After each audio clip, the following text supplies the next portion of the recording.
everybody. So we are the Hallmarkies podcast, and we are very excited to be here to talk weddings. This is like the coup de grace of Hallmark, weddings. Next, I guess, Christmas and weddings. So we're really excited to talk about June brides. And I'm Rachel, and Amber's here. Hi, everybody. And we figured you need to have someone who's actually been a bride to join us to talk about these movies, to verify their accuracy. And so we asked our friend Lisa from Girl Gone Hallmark to come and talk with us. So Lisa, thanks so much. Hi, guys. I'm so excited. Thank you for having me. This is a super fun. Well, thank you. And how long have you been a Hallmark fan? Oh, gosh. Off and on over the years. And then about 2015, I started super getting into it. Mm-hmm. And then it just became right as the first June brides started coming, mm-hmm. June weddings. And then it kind of snowballed. And now my family just knows. I go in the back room and I'm like, don't talk to me on Saturday nights. Yeah. Right. I got a live tweet with my peeps. Yeah. I'm like, listen, I got stuff to do. Yeah. Cool. Well, tell us a little bit about how long have you been married? Tell us a little bit about your wedding before we dive in. Oh, okay. I've been married for 100 years. No. About, oh my gosh, I have to count. Good Lord, 13. Wow. 13 years. Congratulations. Thank you. Great. Every year, I do it in 5. So I'm like, okay, every 5 years we have to renegotiate. Yeah. Because I'm like, look, we're only going to go every 5 years. And then I'm like, we need to reassess. Okay, it's still working. Right. But okay, our wedding was super casual. I wanted to totally go to Vegas. And my husband was like, no, we'll need memories. And I'm like, really? Do we? Okay. So we planned a wedding, and I ended up having it at a baseball stadium. Oh, fun. Yeah. Yeah.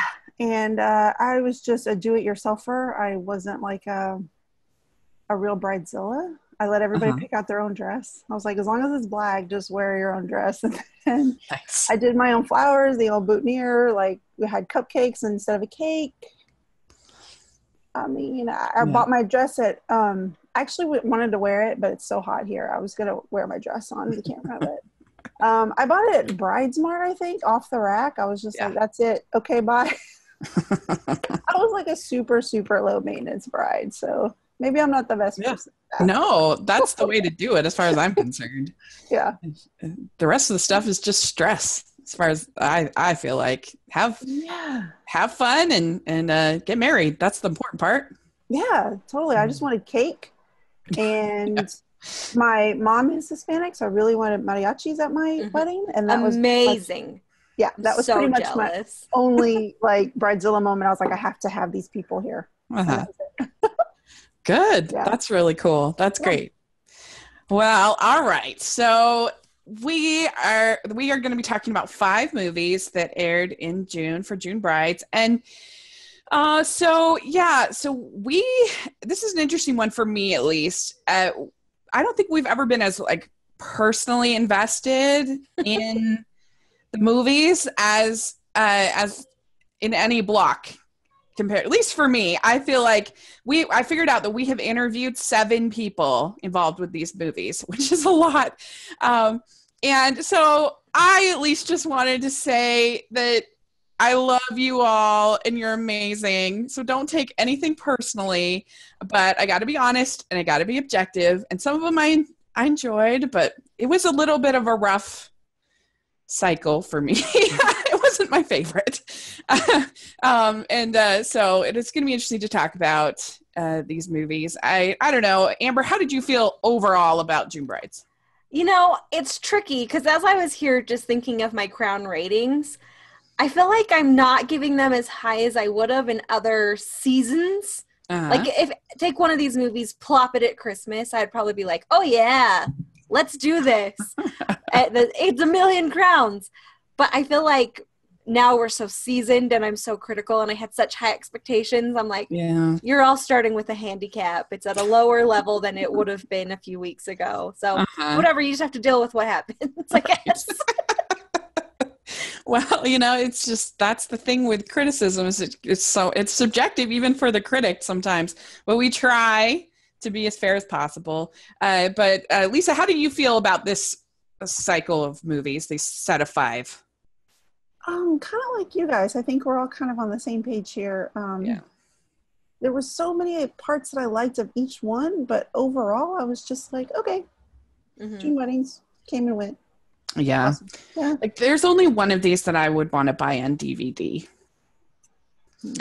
And so that's not good because I feel like somehow they were all missing magic. You know what I mean? Yeah. Like it was all missing a little bit of like the magic. I can't describe it any other way. Yeah. And even the one that I would buy on DVD, it would have to be one of the like $8 and under DVDs, not like $15. I'm not saying that's my rating. But anyway, so yeah, like I said, we love you all. So please don't take it personal. And we're just gonna have a lot of fun talking about them. So, all right. So our first film that we're gonna talk about is Marrying Mr. Darcy. And this was our sequel to Unleashing Mr. Darcy. And how we already know how me and Amber feel about Unleashing Mr. Darcy. We're on different sides of the spectrum on that. Where do you lie, Lisa, on that film? Did you like it, not like it? Oh, gosh. Oh, I mean, I wanted to love it because, Jane Austen fan. Yeah. Super. Oh, actually, I have the action figure behind me. Oh, forgot. My Jane Austen action figure. Yeah.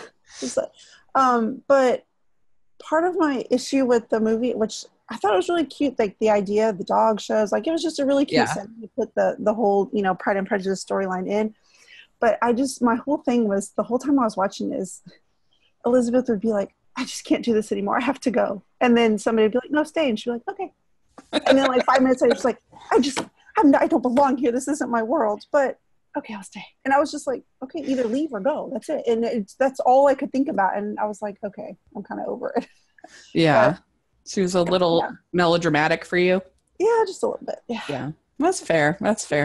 So, okay. Well, so Marrying Mr. Darcy, basically you have Donovan Darcy who proposes at the beginning to Elizabeth, and then it's them planning their wedding, and they find out from Frances Fisher's character that his aunt that they're going to have to move things up really, really fast in order to get the church that they want. And most of the movie is them planning the wedding, which I thought I wouldn't like, but actually I was enjoying because I felt like, I don't know, I felt like it was pretty simple. Like you'd hear a little bit of sort of fighting from Frances Fisher's character, and then then Elizabeth would be like, nope, we're doing it this way. I was like, oh, okay. And she was getting, without too much pushback, I thought the wedding that she basically wanted. And then the tantrum happens, and it really hurt this movie a lot, for me at least. Like, what on earth? Why was she was acting like a 3-year-old. Like, this was ridiculous. It really is hard for me to get over the tantrum. Amber, what did you think? Okay, so the way you feel is the way that I felt about her throughout the entire of the first movie, the entirety of the second movie, and then even more so. Like, I do not like the Elizabeth character that they have drafted for this show. I'm sorry. I do love Cindy Busby. I do not like Elizabeth that they have her be. I think all of her choices are insane. Like, I don't even understand her choices that she makes. And she's just, like, what is her motivation? Why is she the worst? I don't know why people loved it and demanded a second movie. I mean, we know that I didn't love the first movie, but I couldn't even believe it. Yeah. And I actually was like, maybe they'll correct all the things that I don't like about the first movie in the second one. And you know what they did? They just dug in deeper. No, they did. And more.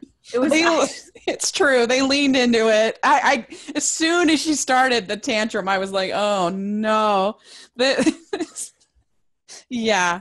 I don't know. Lisa, what did you think?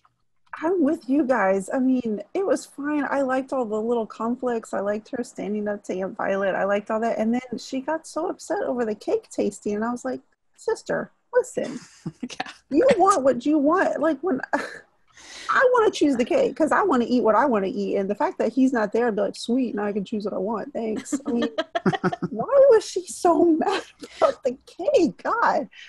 Like, he was at almost everything. Yes. And it wasn't his fault. He was trying to get to the cake testing, but he was stuck in traffic. What is he supposed to do? Like, he's not Superman. I know he looks like Ryan Hughes, but like, what's he supposed to do? You know, like I just could not get over the fact that she was like, I want to talk to you. But she didn't like text him like, please come over as soon as you're done. I don't care what time it is.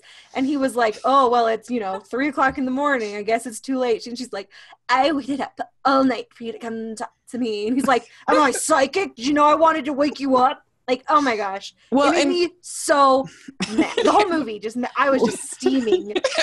When she's in that bedroom and there's just like a parade of people coming in to try to like pacify her, you're just like, what?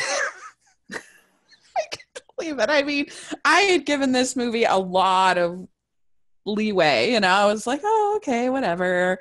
Like, I've seen more shrill brides. I've seen more insufferable people. I've seen, things. But then that. But all at once? Yeah, it's like, I mean, I just didn't understand why she was getting so upset with him. I mean, and also, like, why did she not ask him, what are we doing for our honeymoon? Like, I would think that would solve a lot of, and like, I know that rom-coms like to do this where it's like, oh, the person's really doing something innocent, but the other person thinks that they're cheating or whatever. Or like, he's like married to his job for some reason. And like, if you're that person that's like got the secret, planning the secret surprise, you need to come clean before it becomes a Chernobyl. Well, like, here's the thing. Like, how would he have even known that he needed to come clean? Because she wasn't like, why are you behind? Like, why are you always working? What's going on? Before she spiraled out of control, she was just like, and then how is he supposed to interpret that? He doesn't speak sigh. Like, that's not a language. Communicate, Elizabeth. I thought you were an English teacher or something. Yeah. Use it. Is this a sign of how our life is going to be? And I'm like, he missed one cake appointment. No, it's not. And plus, you have to work. Like, I used to work a really, really long hour job, and my poor family, I mean, I was just like, I have to work. Do you want to eat? Or do you want me to be there? Like, do you want me to pay the bills? Or do you want me to be there and watch you taste cake? Yeah. Right. Yeah. Yeah. And like, she wanted him to do the charitable foundation or whatever. And it's like, well, I mean, I don't know. Like, I don't feel like him picking to stay president of his family company is like a moral failing. Like, no. I mean, like, frankly, let's be honest. He provides jobs for other people. Like, that's literally his job. Yeah. And I will never be on board with it. If they make a third movie, I'm not watching it. I'll take the bullet for that one. But the thing is that I didn't understand why doesn't Frances Fisher just work for this company? Like, why? Like, Rachel, you're trying to apply logic to these people, and that's beyond, you can't do it. And we all knew that it was going to end up with 2 weddings. Like, I mean, I didn't want it to end up with 2 weddings because I'm like, she doesn't deserve 2 weddings for this tantrum that she just threw. Like, she's the last person on earth that deserves 2 weddings. But you knew that was going to be the ending.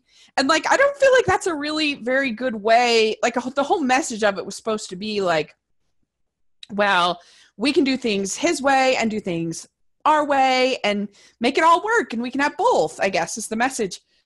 But it's like, that's not really good for a marriage. Like, in a marriage, you need to compromise and do it together. I will watch, like, Divorcing Mr. Darcy if they make the 3rd one. Because it's not his fault. Like, so you watch the spinoff about Donovan Darcy. Like, it was definitely her fault in this movie, for sure, in my opinion. Being too mean to this, Lisa, do you have any defense of this film?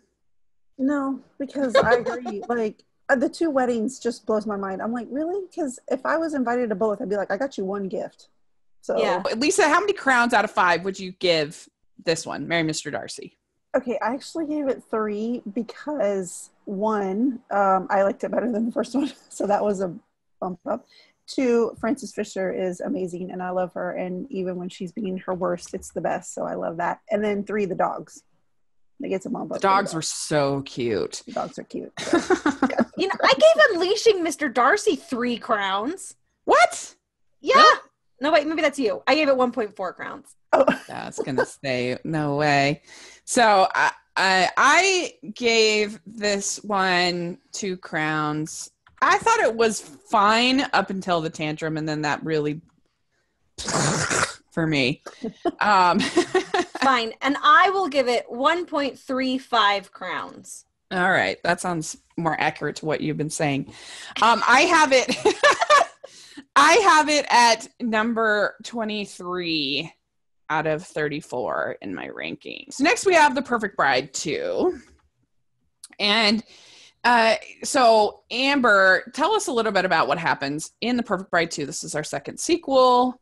All right. So, in The Perfect Bride 2, Kevin and Hutton, who have names in the show, but I don't remember,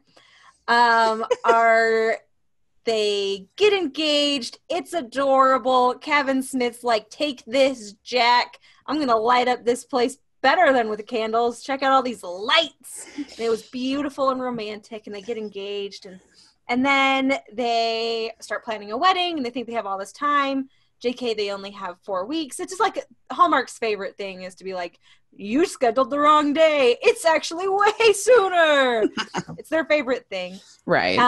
And at the same time, she's trying to buy the gym, and he's trying to become a serious artist and open his gallery. So they have all these different things. Her ex-fiance ends up trying to like be a partner or an investor, and so she can get the gym, and it's super weird the whole time, basically. And they're like, oh no, are we going to be able to do this in this amount of time, or should we postpone the wedding? Lisa, what did you think of the first Perfect Bride? Oh, I thought it was so cute. I know there was some, I saw on Twitter that a lot of people are like, yeah, it was all right. But I think it was more of their chemistry together that just made me think the whole movie was fun. And her doing the workouts was, I don't know, just the whole idea of her being a marriage counselor and a personal trainer at the same time. I don't know, just so funny. And I was like, this is so ridiculous, but it's funny. And, I like the first one. Yeah. So, okay, yeah. So I wasn't a big fan of the first one, but I have to say, I think this one was much better, in my opinion, than the first one. I thought that, first of all, you have way more time with them together, which was a problem for me in the first one. And I thought that they managed this stressed out bride thing pretty well, because to me, at least, the focus was very grounded, and I appreciated that a lot. Like, it was always the focus was, we're going to get married. Marriage is the priority, not the wedding.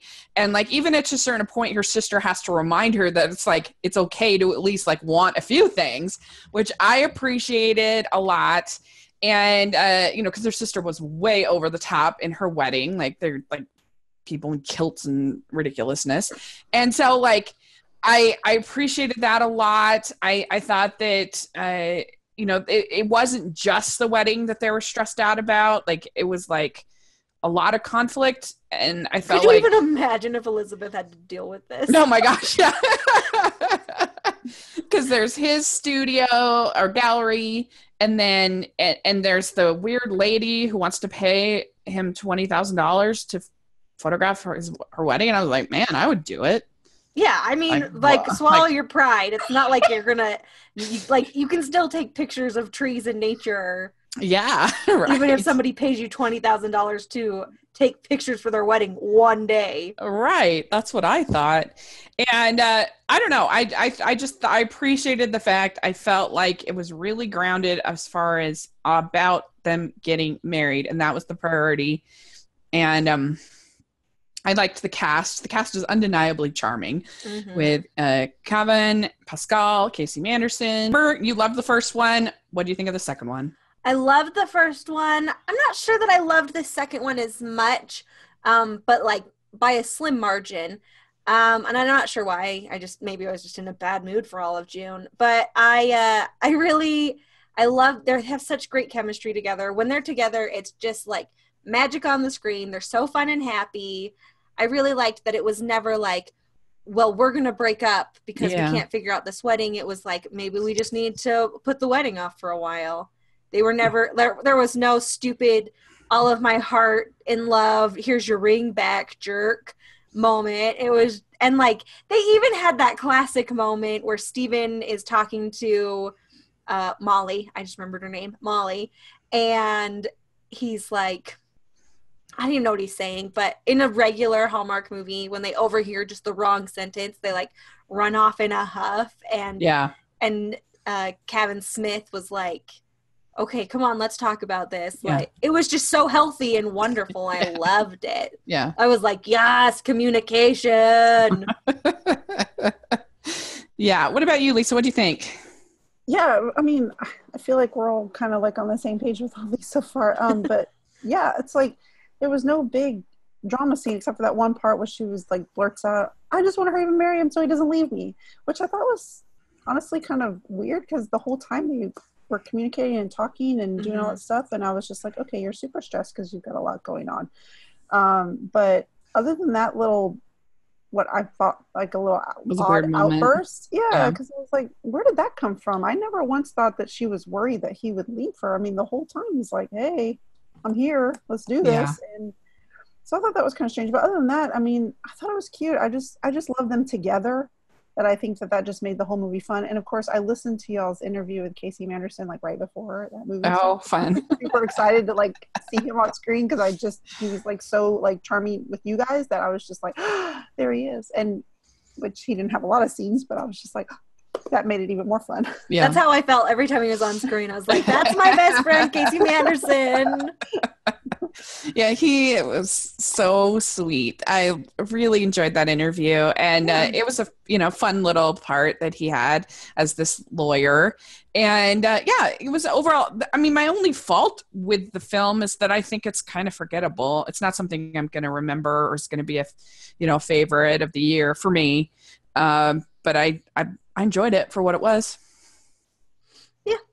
Yeah. So, how many crowns did you give this one, Amber?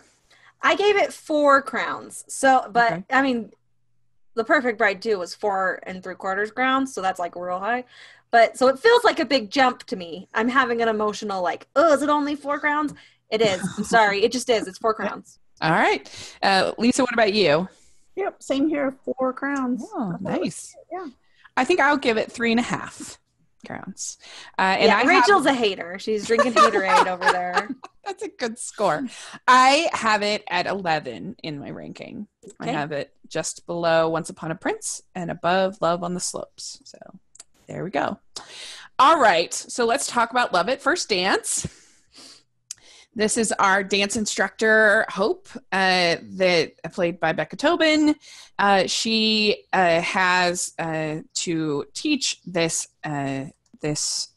former most eligible bachelor, Eric, played by Niall Mater, how to dance for his wedding. And they have this chemistry together. There's some problems with him and his fiance. And things go back and forth and whatever. And I really liked this movie a lot. I think that they pulled off the balance of the relationship. I never really felt like Becca Tobin was honestly all that tempted to like cheat. There was just definitely that chemistry was there. And I mean, I think that the Now Mater character had a few moments of sort of realization, but I thought they did just about as good a job as it could be done with that balance. And I appreciated that. I really liked that the fiance wasn't just an ice queen business person. Like, she actually really seemed excited about running the business and seemed passionate about it. And I appreciated that. And I thought that the breakup between the two of them was handled very well. And it was actually a really sweet moment between two people who were friends and would continue to be friends, I think, after this. And I appreciated that. I really liked all the little cute little moments that they had, like in the pond. I thought the ending was really good. I also really liked that the Becca Tobin character wasn't a choice between, like most of these Hallmark movies, it's the choice of, I'm going to stay in the small town with the love and abandon everything in my career, or I go to my career and I'm a cold, heartless person. In here, she had two choices that were both good choices. She could either stay and run the dance studio, which was a good choice, or she could go to London and do something a little more brave and do the choreography thing. Like, I appreciated that she was faced between two good choices. And I thought that the ending was really good when he's just like standing there in the theater, and I enjoyed all the shots of New York because it was really shot there, and I really liked it. This is the one I would buy on DVD.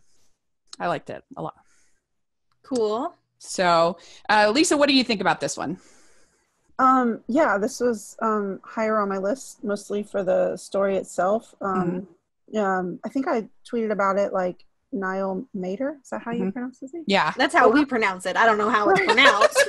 But so the last few movies that he's done with Hallmark, he's always played like the jerky guy. And so when the previews to this, I was like, okay, it's another one of these where he's going to be like the business dude that has to be softened up by the quirky girl who teaches him how to dance and love again, blah.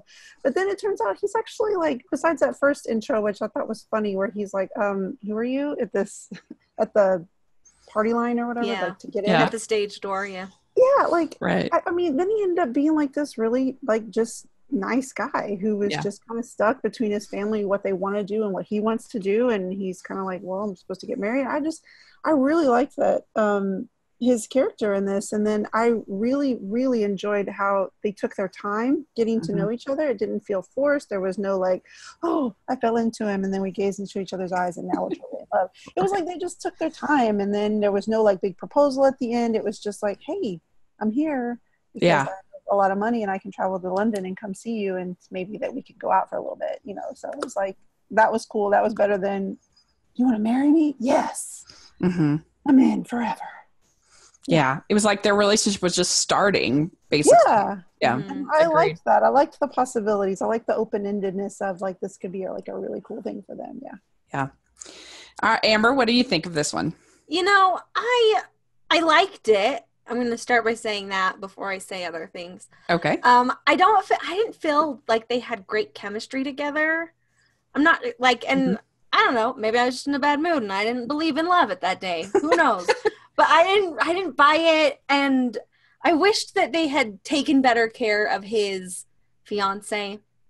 I mean, I know she's like going to go do business, and we can presume that she'll end up in a relationship with Jason Cermak. But I like a little more certainty, especially when they're like, peace out. I mean, I wasn't actually cheating on you, but I did kind of fall in love with my dance instructor.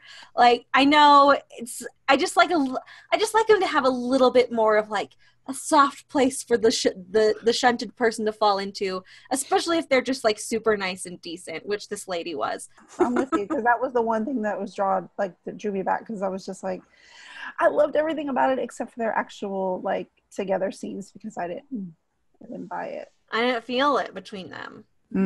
But I love the story, like the whole story, like about it. Like I was like, yes, I just didn't. And it was like they were saying all the right things and doing all the right motions, but like I didn't feel it between their eyes. Yeah, I just like, maybe I just needed them like behind the scenes to like have a big fight with each other, and then they'd have something in their eyes, or like behind the scenes be like, let's go water balloon fight, something. I don't know. I just didn't feel it between the two of them. But, like, the dialogue was really great. Obviously, seeing New York was really fun.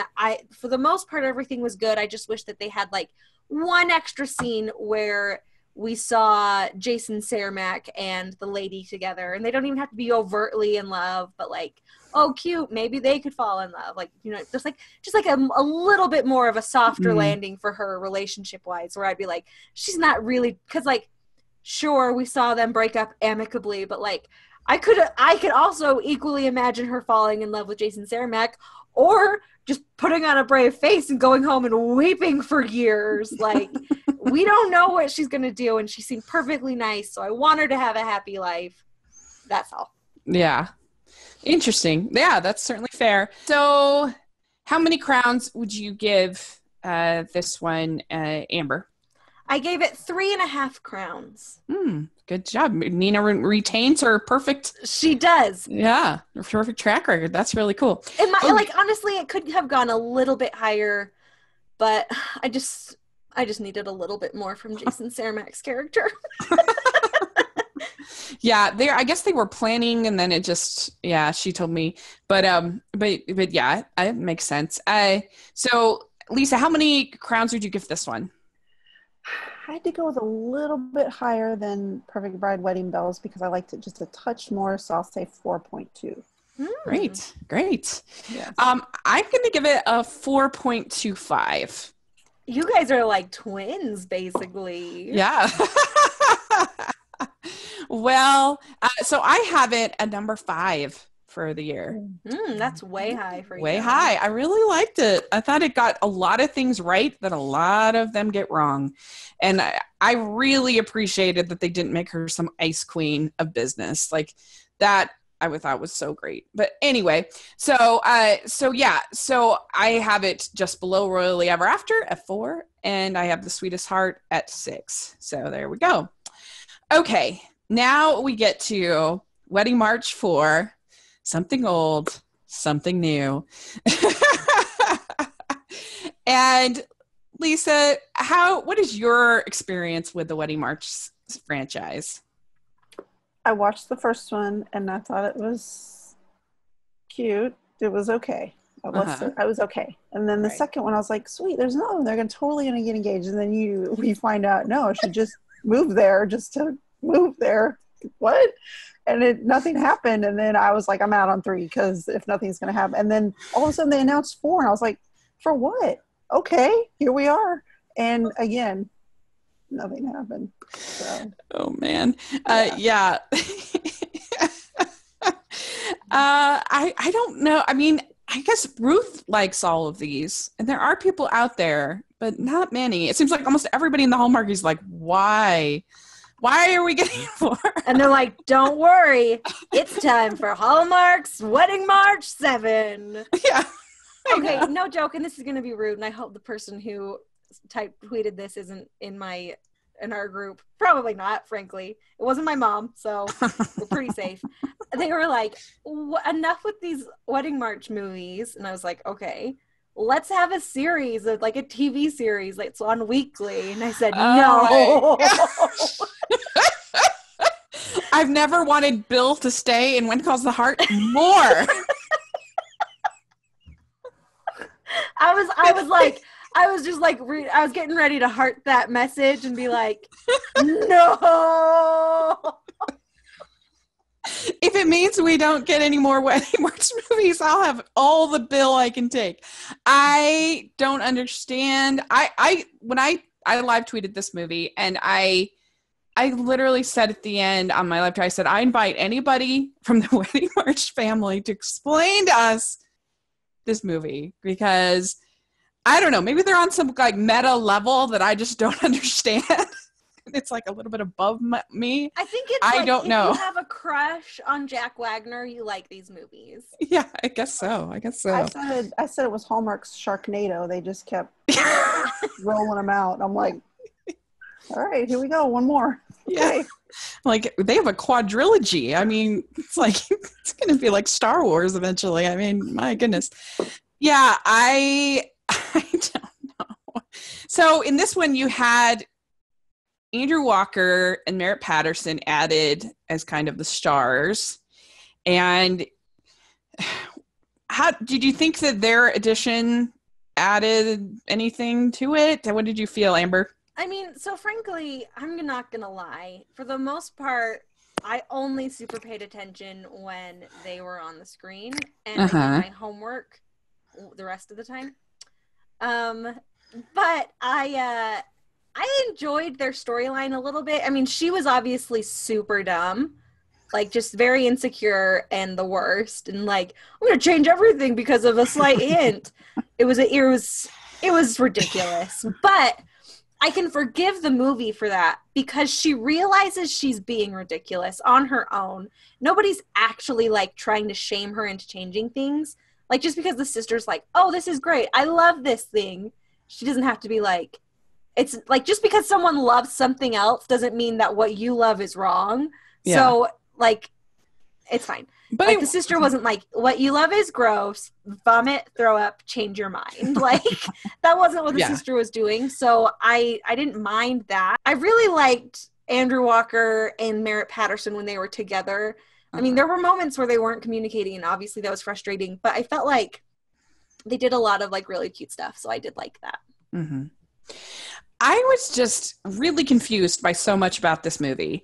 First of all, why, if your wedding was really a nightmare, why would you, like, it was such a weird way to talk about your wedding, about it being, oh, it's so memorable. And I don't know, like, I thought that was really strange. Secondly, I thought that, like, they framed the sister as being sort of the saboteur, that she was, like, intentionally, that she, like, didn't like her. At least that's what I felt. And then, like, her actions were supposed to be somehow in her eyes supportive, and I'm like, what? And then, like, also another thing that didn't make sense to me in this movie was that I thought that I didn't understand why Olivia was upset with Emily Tennant for going along with the band. Hadn't she just barely come back into town? Like, yeah, I mean, like, let's be real. Everything that happens in the, like, continuing story is bananas. First of all, they have slave labor, little girls working in their factory, basically, right? What is up with that, and why is it okay? And then I love the fact that, like, not only do they have them, but like the men that are in charge are inept, so they're just like running the show, getting flowers. Insane. It was insane. And then, yeah, like, them being like, he's a musician, what an idiot. I'm like, fair. This is a fair point that I make because of your character, Jack Wagner. But you can't make that same statement about a character who's basically you. And Olivia, this is basically you. Are you kidding me? Yeah, well, and like, all these changes, you can't do that. Like, you can't change I think she changed her flower order 3 times in a weekend. You can't do that. Like, and I think that, like, the flowers had already arrived when they were the blue peonies. Like, you can't change them. Like here's the thing, Rachel. What? I think they may have just had, like, 3 weddings worth of flowers. I guess so, yeah. Well, and why was he not telling Olivia about all this? He wanted to prove he could do it or something? Like, what? That was my issue with that. There's so many issues. Keep going. First of all, he finally takes her on a nice weekend, and they're all alone, and they're adults, and then her daughter calls, and hello, that's what FaceTime is for. Look, we're all looking at each other. We can see emotions. We can be like, oh my God, you got engaged. Oh my God, yay. Yeah. You don't have to travel and leave where you are on your vacation, your impromptu vacation, to go hug her and just stand there and be like, so when are you getting married? I don't know. Okay, well, I'm glad I'm here in front of you. You could have done that on the phone. Right. Also, let me just say, why is every phone call in this movie on FaceTime? Right. Do they, A, not know how to text, B, not just know that you can just talk on the phone? It drove me insane, and then it got to be hilarious. Yeah, like, agreed. Like, hi, I'm calling you from the grocery store. Anything you need me to pick up? Look at just wanted to see your cute little face. No, it was ridiculous. And she left, and the whole time I'm like, he paid for that, like, that's money that he paid to. And then the Twilight surprise, which I'm like, I don't know what that is, but he paid for it, and I wanted to know what the Twilight surprise was. And I'd be like, yeah, somebody brought me here to watch a bunch of Twilight movies in a nice hotel, and I'm staying. I don't care that you got engaged, I'm staying. Yeah, like not to be this person, but We're definitely going to have a girls' weekend where we go to a hotel and watch Twilight movies, right? For the Twilight surprise. I've done it, and it's awesome. And I'm like, if you're telling me that the guy I'm like interested in it wants to replicate that, and we'll watch Twilight movies and eat a bunch of food in a hotel room, I'm in. Yeah, Call me and tell me you got engaged. Wait until it's over. Well, and let's follow this line of thought out. Okay, so we know that in the end he gives a promise ring, which we'll talk about how idiotic that is. But he has the same ring that he's going to give her in this romantic weekend. Can you imagine, like, this is like this romantic moment. If I was Olivia, I would have thrown that ring back in his face. What? Are you kidding me? We've been dating for 72 years. I promise you I'll break your leg if you don't get me a diamond. Like, what? Like, and like, I feel like they were trying to say like, oh, well, it's a promise ring because we don't want to interrupt what your daughter is doing. But it was the same ring that he was planning to give her before anything in the daughter thing happened. So like, he was planning on giving her the promise ring from the very beginning. And what? Yeah, like, that does not, like, I looked it up. Jack Wagner is 58 years old, okay? Josie Bassett is 47. So let's just say a happy medium that they're both in this movie supposed to be like 52, 53. Let's even be super nice and say they're both supposed to be 40. Okay. Promise ring? Like, I'm 37, okay? I'm not getting no promise ring. Like, no. I would be so upset if somebody that I've been dating that was taking me to the Twilight whatever package gave me a promise ring. I'd be so mad. Like, that doesn't make any sense. What? The only reason that makes sense is because they want to have more movies, which, like, they run a wedding place. Just make Wedding March 5 about them planning people's wedding. Like, that's what Wedding March 2 was about. Yeah, it doesn't have to be. Like, this is set up like a murder mystery. They can progress as much as they want in their wedding. And then the mystery is like, oh, what flowers will the new people have? And how will we fix their lives? That's it. It is the most bananas thing to me. Yeah. How can it be reasonable in anyone's mind that they didn't get engaged and he gave her a promise ring and she didn't lose her flippin' mind? Like, it does not make sense.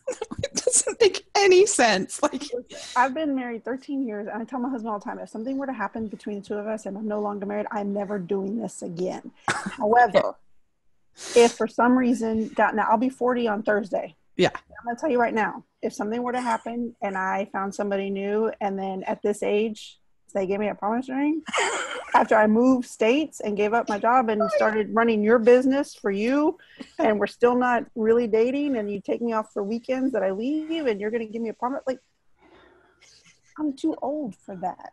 Just go to JP and get it done and be done. Yeah.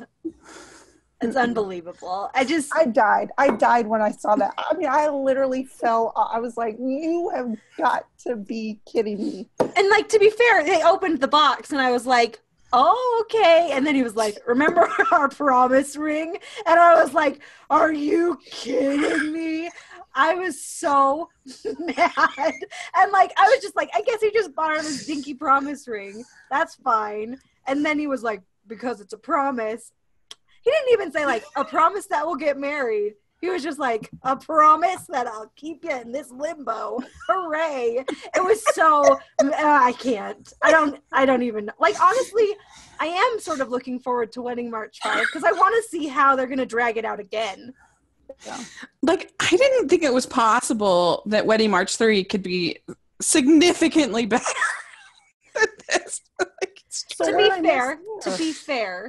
to be fair to Jack Wagner, he went to the same courting school that Mountie Molasses from When Calls the Heart did.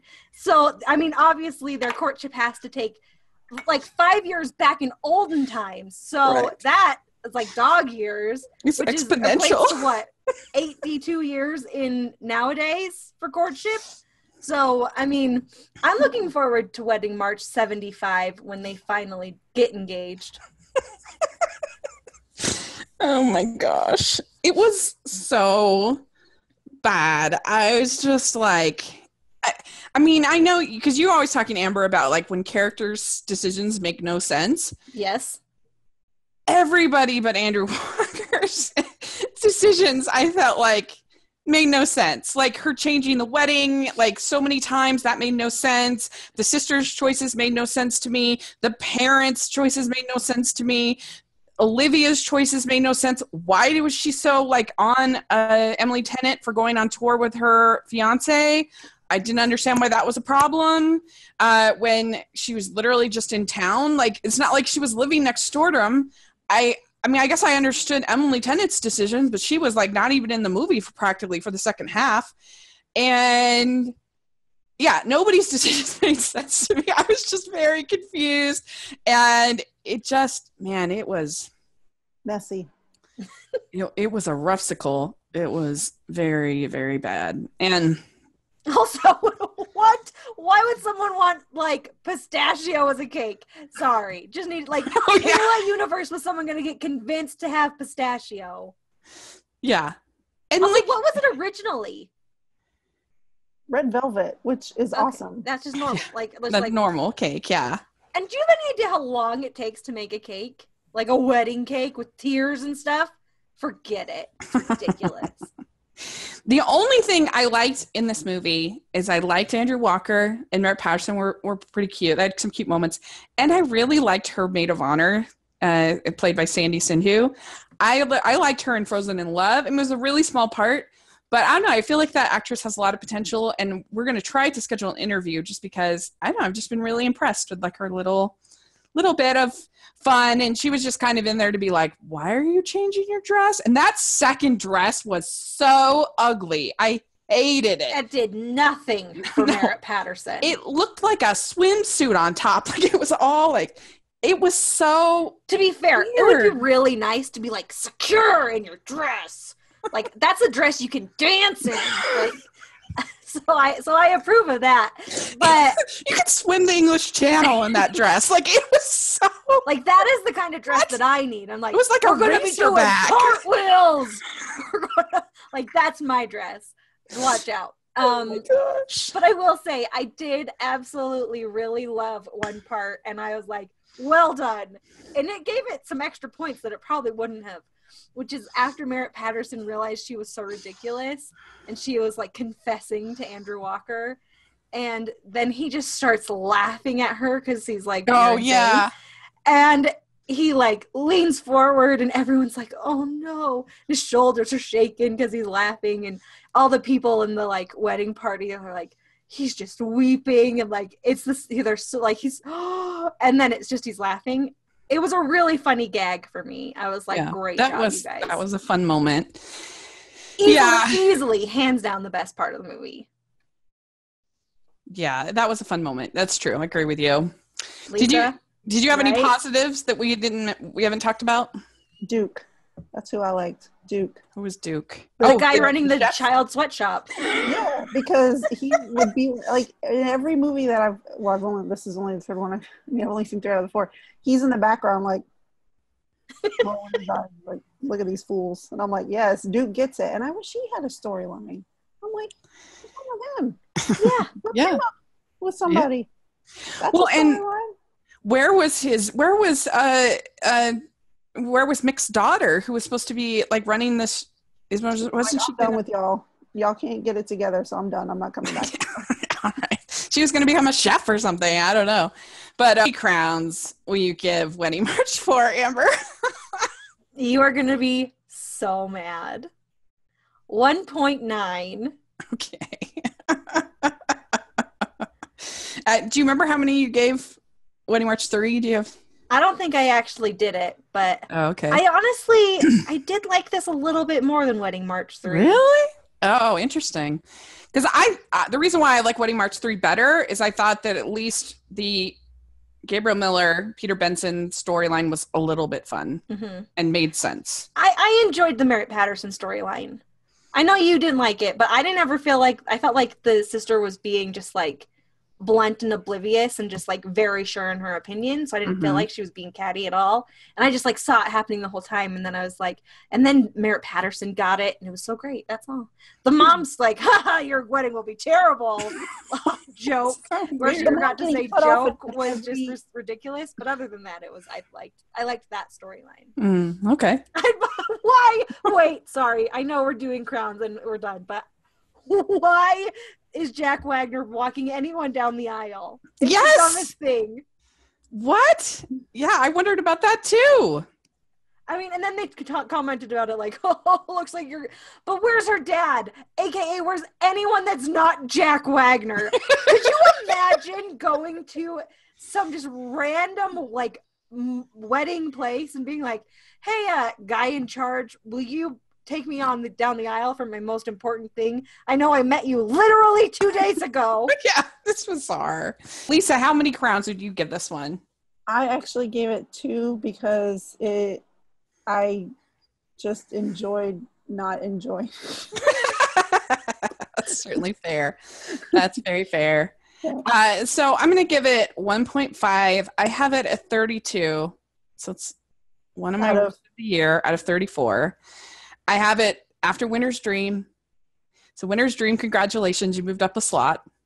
And just before My Secret Valentine, I'm really sorry, Andrew Walker. But it is not his fault. No, it's not. Those movies just weren't for me. Let's talk about Yes, I Do. Okay, so Yes, I Do is about a busy chocolatier named Charlotte who has left Marcus Rosner's character at the altar twice. And they show both of the times that she has left him at the altar. She is like allergic, literally breaks out into hives, anything with weddings. And so they start planning a third wedding. He wants it in a church and she's just struggling. And then his ex comes back into town, who's like this chocolate mega person. I don't know. What do you call her? Chocolate financer. And she's going to get her a storefront in Times Square or something like that. And but then there's sort of fighting in between. Jessica Lowndes is the other woman.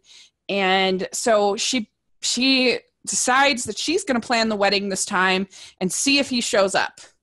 So I was really excited for this movie because I love the director, Christopher Wolfe. I've liked pretty much all of her movies that I've seen. I really like Marcus Rosner. I was so excited for him to have a lead role. I really loved Jen Lilly, and I loved all 3 of her previous Hallmark movies. So, and it sounded kind of meta and funny because Marcus Rosner gets, rejected so often in these Hallmark movies. I was like, oh, this will be really fun. But I really didn't like it. I'm just being honest. I didn't enjoy it because I just fundamentally did not feel like these 2 people should get married. I didn't think that there was any trust. I didn't feel like they were in love. If you fundamentally cannot trust that the person you're getting married to is not going to show up at the wedding, that's like a huge deal to me. And I felt like it was more them like making a bet and who's going to win the bet rather than like them really being in love and really and I felt like, I don't know how they did it, but to me, they actually managed to make Jen Lilly a little unlikable. Like when she's like fiddling with his car and like, I don't know. I just felt like there was a lot of times when I agreed with the Jessica Lowndes character when she was saying to him, like, you shouldn't be treated this way. You should have somebody who really wants to marry you and who loves you and whatever. I was like, oh my gosh, I agree with her more than the Jen Lilly character. And I don't know. I fundamentally could not get past the fact that I felt like these 2 people should not get married because there was no trust. And so it's hard to enjoy a romance for me if that's a problem. So I really didn't like it. Sorry. Amber, what did you think? You should be sorry. I did like it. I thought they had a cute chemistry together, Marcus Rosner and Jen Lilly. I know you were like, oh, they didn't trust each other or whatever. But I don't necessarily know if that's true. I'm pretty sure Marcus Rosner knew the whole time, and he had complete faith in her. I mean, he showed up all 3 times. And it was just like she was in her head and a crazy person. And I can deal with a crazy person if it's openly acknowledged by everyone in the show that they're just a crazy person. Like, if they're, like, not like Elizabeth Bennet, who's a crazy person, but everyone's acting like she's completely reasonable. Everyone knows that Jen Lilly's character is just, like, bananas. So I really liked that. I wish that they had given us some sort of more of a reason why she was, like, literally breaking out into hives, other than it was just like supposedly psychosomatic, but whatever. And I don't know, I liked it. I really loved the scene where Jen Lilly was spying on them. That was funny. And the thing that I loved about it, like, yes, it was funny in the traditional way, but Marcus Rosner wasn't like, oh, who is that person? Like, he knew the whole time it was her.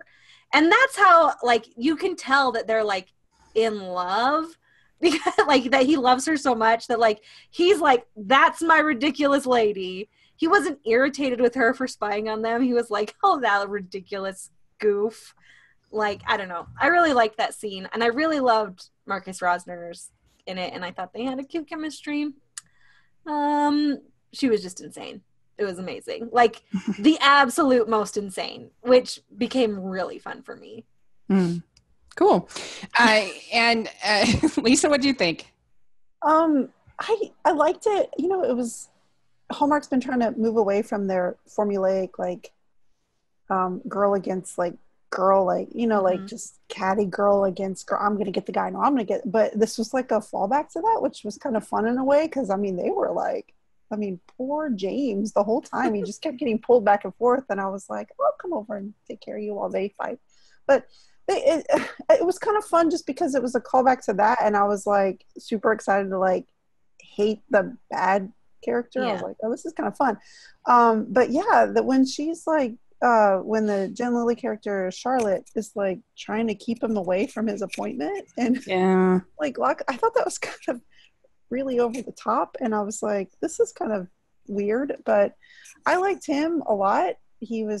I thought he was really swoony because, like what you said, Amber, like he saw through all of her shenanigans and still loved her anyways. And that part where he was like, that's the thing, I'll always say yes to her. I was like, okay, I'll just watch that part again and again. That was really cute. But all those weddings, who paid for those? Because that was annoying. Yeah, that's a thing. Showing up, or I'd be like, look, I'll just put a gift for you on reserve at Target, and whenever y'all do it, just go pick it up because I'm not doing this anymore. I'll just stay home. But it was all right. Well, we have to talk about.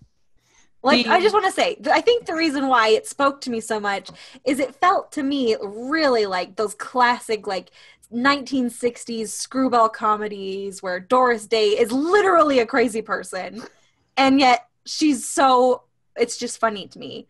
Like, it's not like, please someone get her a restraining order, she's insane. It was fun. I don't know. I just thought it was funny. Like you said, it is so over the top, but because it's so over the top, it was funny to me.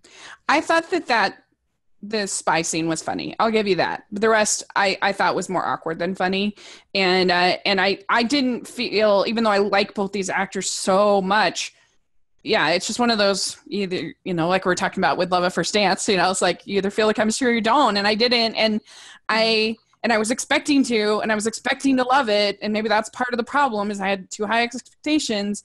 But I know, I just fundamentally, I did not think that there was trust between these two people. And I felt like she was almost like, it was almost like more of a, he's showing up to sort of prove her wrong almost more than it was almost felt more like a bet to me, like winning a bet versus like really being in love to me. And anyway, but we have to talk about the swoon-worthy moment, which was pretty amazing because... So there's a scene where Marcus Rosner is coming on the runway or whatever of the house down to the stairs. Hall? What?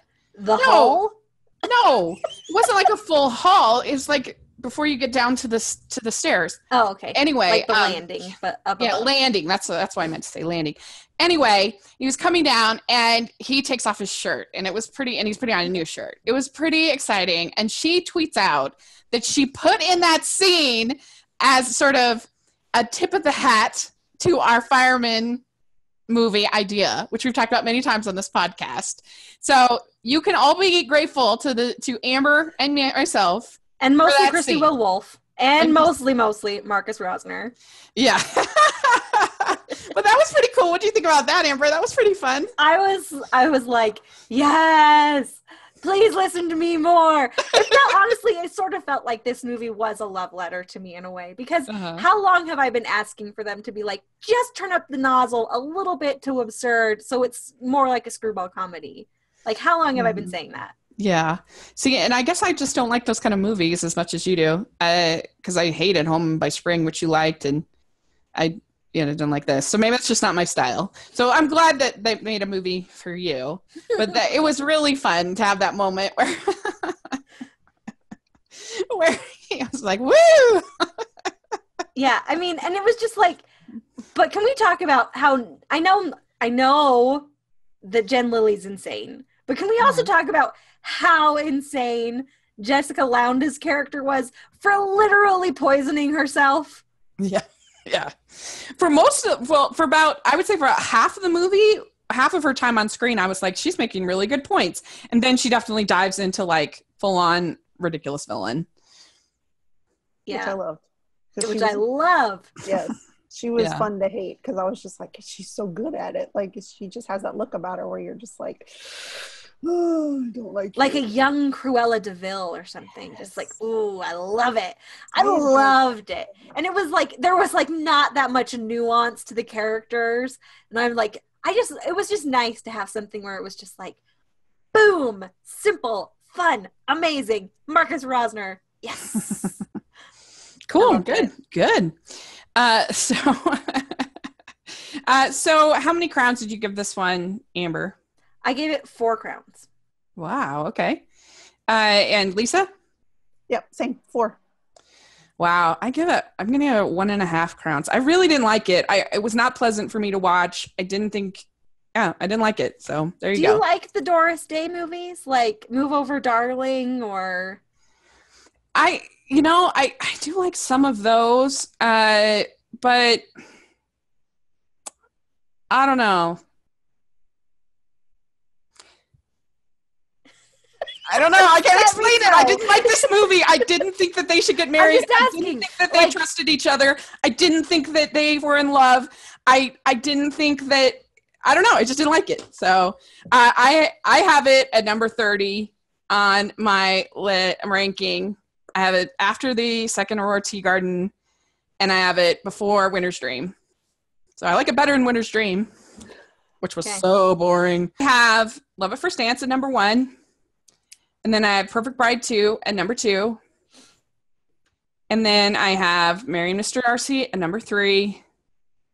I have The Wedding March 4 I have Yes I Do at 4, Wedding March 4 at 5. So that's my ranking. Okay, cool. I actually have The Perfect Bride just a titch ahead of Yes I Do. So, and then Love at First Dance, then Wedding March 4, and in last place, Marrying Mr. Darcy. Okay.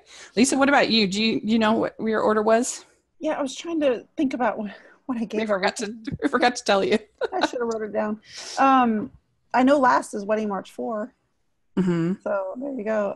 And then I want to say I think they gave the highest to Love at First Dance, I think. And then Wedding March, Yes I Do and Perfect Bride were both 4s, and I think Marry Mr. Darcy was right under that. Okay. I think. Yeah. Something like that. Cool. I just know Wedding March was at the bottom. Because in the end, I still enjoy all of them. Even if I don't generally overall like the entire movie, I still have a good time watching them, because no matter what, I'm like live tweeting. It's fun even when I don't like them, because I'm just like, I hate watching. That's sometimes fun too. Yeah. Yeah, it's true. The hate watch can be kind of fun. Some rankings come in from our Twitter followers. I'll read real quick. So we had Waiting in the Pumpkin Patch. He said they gave number 1, Love at First Dance. Number 2, The Perfect Bride. 2, 3, Yes, I Do. And then it says Big Cliff. And then 4, Wedding March 4. 5, Marry Mr. Darcy. Our friend Emma at the Hallmark says number 1, Perfect Bride 2. Number 2, Marry Mr. Darcy. Number 3, Yes, I Do.